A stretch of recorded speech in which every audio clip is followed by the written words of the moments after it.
Now that you've got your body type and psychological gesture, the next thing you can add to your character would be a center. Now, the center is the impetus for all movement. The energy that you get before you move has to begin at your center. And where you place the center is critical. Now, eventually, we'll talk about multiple centers and how you can use a different center in different scenes and different moments. But again, like with psychological gesture, your character should have a basic center. Now, how that works is like this. Let's say you're playing a very sexually driven character, or a sexy character, or something like that. Now, you could put the center in your hips, and I want you to feel that center in your hips. And as you have that center in your hips, before you can speak, before you can move any part of your body, I want you to feel the energy flow from that point, that's your beginning point, and then as you lift your arm, I want you to feel the energy flow up through your body, down your shoulder, down your arm, and to your hand. And I want you to feel the connection from there to your hips. And then do that with other parts of your body and walk. As you walk, you'll find you're being led by your hips. And you start getting into the feeling of that center.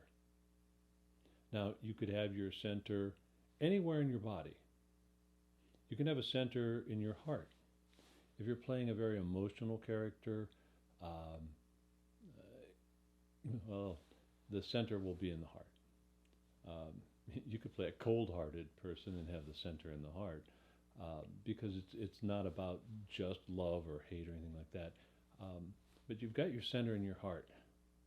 And the idea is that you feel it in your heart, and then you're going to, instead of leading with your hips now, you would probably lead more with your chest and with your feelings from your heart, as it, again, that feeling flows through your body, but it begins there.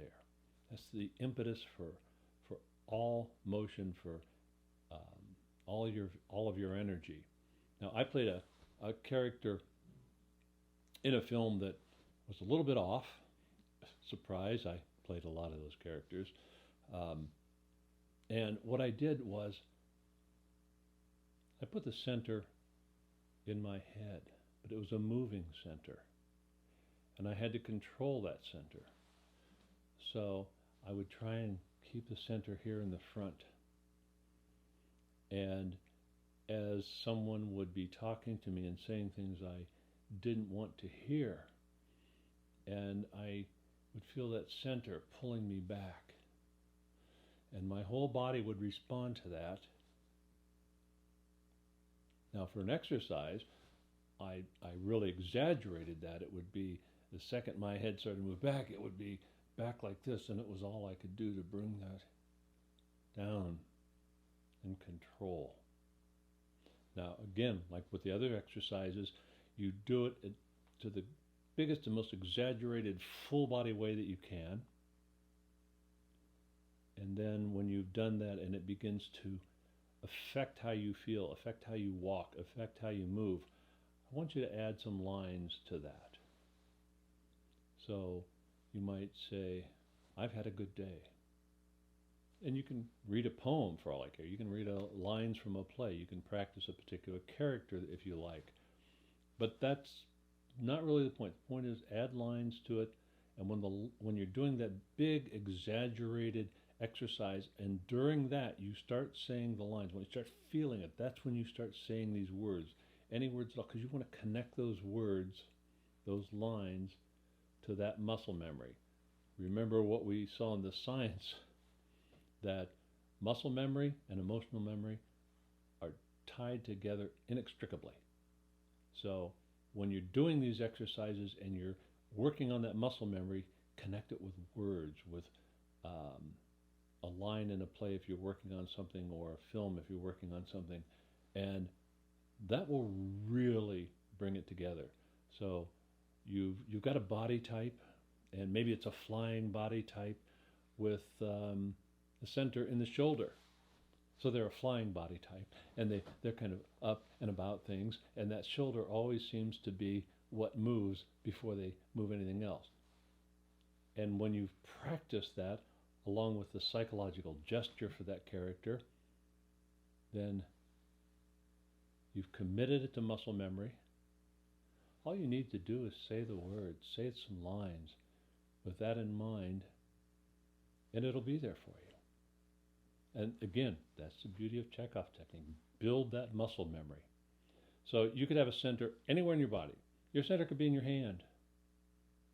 So you reach out with your hand and your body follows. And it's a fun thing to play with.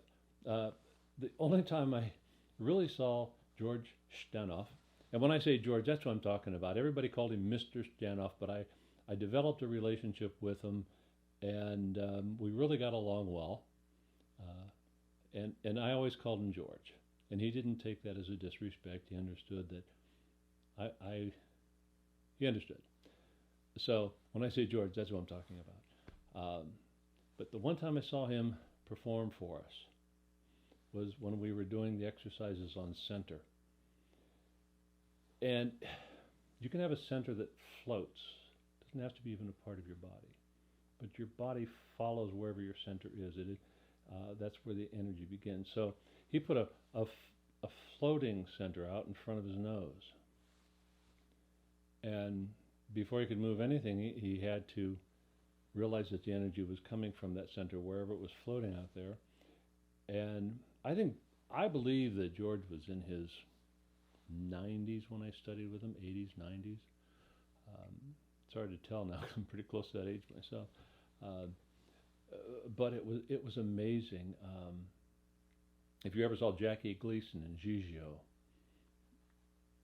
it was that kind of a moment where George was up there and he was following that center wherever it was going.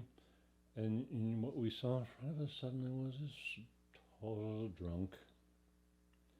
Now, in the movie Silence of the Lambs, if I had to guess, I would say Anthony Hopkins had his center in his nose, in his olfactory. You could smell. Everything he did seemed to be led by his nose. Watch that scene where Cleese comes in and he's in jail and he watches her walk in, but watch his nose. You'll see that his nose seems to be the center of all of his energy. It's his most powerful sense, And that's what center can do for you. So practice all these different things over and over and over again, and add lines to them, and then put it all together. Take a body type, a psychological gesture, give it a center. And in upcoming videos, we're going to talk about things like atmosphere and transitions and jewelry, improvisation, all of that to come. So go ahead and subscribe if you like what you see here and you want to see more of it. And check out my Patreon page, and I'll see you there. Thanks a lot, everybody. Have a good week.